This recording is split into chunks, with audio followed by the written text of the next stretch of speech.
Bora falar da Marco Polo. Quero citar alguns motivos que podem fazer a ação disparar. Vamos falar também de proventos e de recompra de ações. Olá pessoal, meu nome é Rafael, falo do canal Ponto de Investimento sem enrolação. Bora lá. Primeiramente, leia na notícia o evento que pode virar o jogo para Marco Polo e fazer a ação saltar mais de 60%. Apesar da alta de 13% do Bovespa e uma queda de 3% no ano da Marco Polo, os analistas do BTG Pactual recomendam compra com upside de 62%. Segundo o banco, a frustração recente com os papéis está ligada à ausência de visibilidade sobre grandes encomendas para os próximos trimestres, que tem gerado desconfiança. No entanto, o BTG aponta que a possível realização de um novo leilão do programa Caminho da Escola deve ser o próximo gatilho relevante para destravar valor nas ações. Para quem não sabe, há um programa gerado pelo governo federal que se chama Caminho da Escola, que tem leilões variados de diversos ônibus escolares, e a Marco Polo tem ganho diversos desses leilões desde que o programa foi lançado, e isso tem virado receita para a empresa. E o Fundo Nacional de Desenvolvimento da Educação realizou uma audiência pública em maio com o objetivo de coletar insumos técnicos para planejar a próxima rodada do programa. O leilão deve acontecer entre o fim de 2025 e o início de 2026. O BTG ainda lembra que na última década os leilões chegaram a representar cerca de 15% da produção local, e a última licitação ocorreu em outubro de 2023 com 16,3 mil unidades contratadas, a maior desde a criação do programa em 2008, e o próximo edital pode envolver algo em torno de 10 mil veículos. E dentro das apresentações, a própria Marco Polo já destaca que no segmento de micro e Volare, no primeiro TRI de 2025, a Marco Polo entregou 692 unidades ao programa Caminho da Escola e há uma expectativa de novo edital ao final de 2025. E o mercado ainda indica crescimento de volumes para 2025 no setor privado e em compras públicas. E aproveitando o slide para falar um pouco dos outros segmentos da Marco Polo, o setor rodoviário, que hoje encontra-se com um mix mais leve no primeiro TRI de 2025 e deve dar lugar para modelos mais pesados a partir do segundo TRI de 2025. Para quem não sabe, modelos mais pesados normalmente tem uma margem de lucro melhor do que modelos mais leves. E a Marco Polo cita que a carteira de pedidos segue saudável, indicando crescimento gradual. E falando do segmento de urbano, a sazonalidade afetou o primeiro TRI de 2025, com unidades mais leves e poucos veículos articulados. Porém, apesar do início do mercado em 2025 mais fraco, há uma tendência de recuperação no segundo semestre de 2025. E a Marco Polo faz algo interessante, que é uma grande diversificação na receita. Hoje, 36% da receita vem de rodoviários, 20% do segmento da Volare, 6,7% de micros, 0,9% de chassi, 27,6% de urbanos, e hoje 7,9% da receita vem do Banco Mônio, que é o banco da própria Marco Polo, que ela utiliza para financiar seus veículos para os seus clientes. E quem quiser dar um pause no slide, pode ler um pouco mais para poder entender todos os segmentos que a Marco Polo atua. E quem é acionista da Marco Polo, assim como eu, tem que entender que essa é uma empresa cíclica.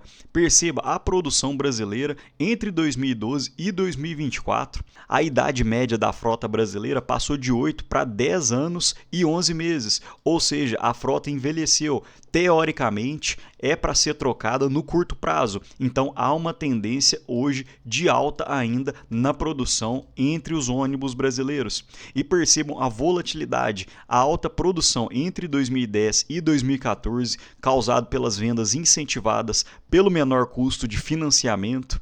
E em 2015 e 2017 houve a acomodação desse alto volume produzido. Em 2018 e 2019 estava havendo uma recuperação, porém veio a pandemia, normalmente desceu, e hoje, comparando o primeiro TRI de 2024 com o primeiro TRI de 2025, aparentemente há uma tendência de alta. E para quem não sabe, com 2.800 unidades comercializadas, hoje a Marco Polo detém 55% de fatia de mercado do total de ônibus rodoviários no Brasil, sendo a número 1 nesse setor. E mais um ponto positivo que eu acredito na Marco Polo, também de diversificação de receita. Hoje, 33% da participação da receita vem de mercados internacionais. Dentro desses 33%, 72% são de operações internacionais, ou seja, em que a própria produção encontra-se em outros países, como o México, a China, a África do Sul, a Argentina e uma grande produção na Austrália, enquanto 28% encontra-se de exportações para o Brasil, sendo o maior consumidor dessas exportações, 81% vão para a América do Sul. E é como eu havia falado, a presença global da Marco Polo. Hoje ela é líder das exportações do Brasil, com 45% de participação no mercado, principal encarroçador na América Latina e África, e hoje das exportações do ano, com foco no segmento rodoviário, detém 73% do volume de exportação. E esse é um outro ponto que eu gosto de olhar, se a própria empresa acredita nas suas ações, ou seja, se estão recomprando, se eles têm skin in the game. Esse é um termo muito utilizado nos Estados Unidos, que significa que o próprio dono da empresa está com sua pele em risco, porque muitas vezes é muito fácil para um CEO de uma empresa não ter ação nenhuma dessa empresa e ficar mandando e desmandando, fazendo várias operações dentro da empresa, juntamente com outros executivos, sem ter a sua pele em jogo, sem ter ações nenhuma da empresa, sem saber se a ação vai decolar ou se a ação vai cair.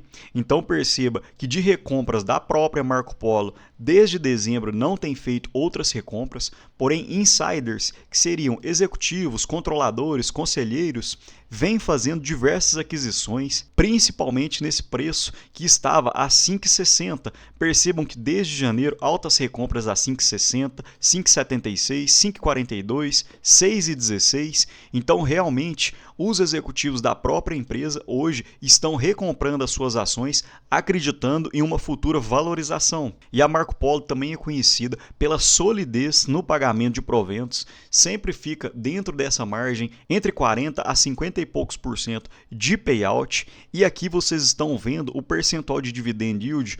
Porém, a Marco Polo detém ações ordinárias e ações preferenciais, e os dividendos que são pagos tanto para Marco Polo 3 quanto para Marco Polo 4 são iguais. Então eu gosto de olhar isso quando eu vou investir. Hoje eu detenho apenas Marco Polo 3, porque dentro da cotação atual ela paga maiores dividendos. E hoje a cotação encontra-se 20 a 25% menor do que Marco Polo 4. E apesar da Marco Polo 4 ter apresentado um dividendo de 6,4%, Marco Polo 3 apresentou um dividend yield próximo da casa dos 10% em 2024. E a Marco Polo tem uma boa política de proventos, pagando 4 vezes ao ano e normalmente com a DataCom muito próximo da data de pagamento, sendo a DataCom em fevereiro, maio, agosto e novembro, e só para 2025 a Marco Polo já pagou 2 dividendos, totalizando 5% de dividend yield. E dentro da minha planilha pessoal, a Marco Polo lucrou 1,2 bilhão em 2024, porém eu estou sendo um pouco mais conservador, 1,1 bilhão para 2025, apesar do mercado estar acreditando num lucro em torno de 1,4 bilhão, porém o primeiro trimestre de 2025 foi um pouco menor na produção e nas vendas, então eu acredito nesse lucro de 1,1 bilhão e com um payout de 50%, a Marco Polo pagaria em torno de 7,6% de dividendos na cotação atual. Desde meados do início de abril, a Marco Polo saiu da cotação dos 4,50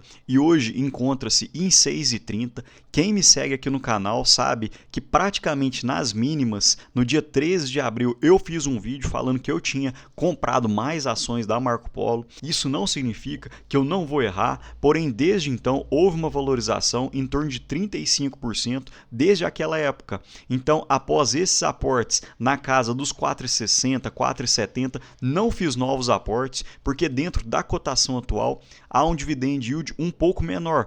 Percebam na minha planilha. Conforme havia falado, hoje o Marco Polo é a quarta maior posição da minha carteira. O meu preço médio é de 5,33, então já consegui uma variação em torno de 16% na variação da própria cota e contando com proventos já houve uma boa valorização de 25,6. Porém, conforme havia falado, pessoal, isso é renda variável, é foco na construção e na quantidade de ações para que a gente possa um dia poder viver dessa renda.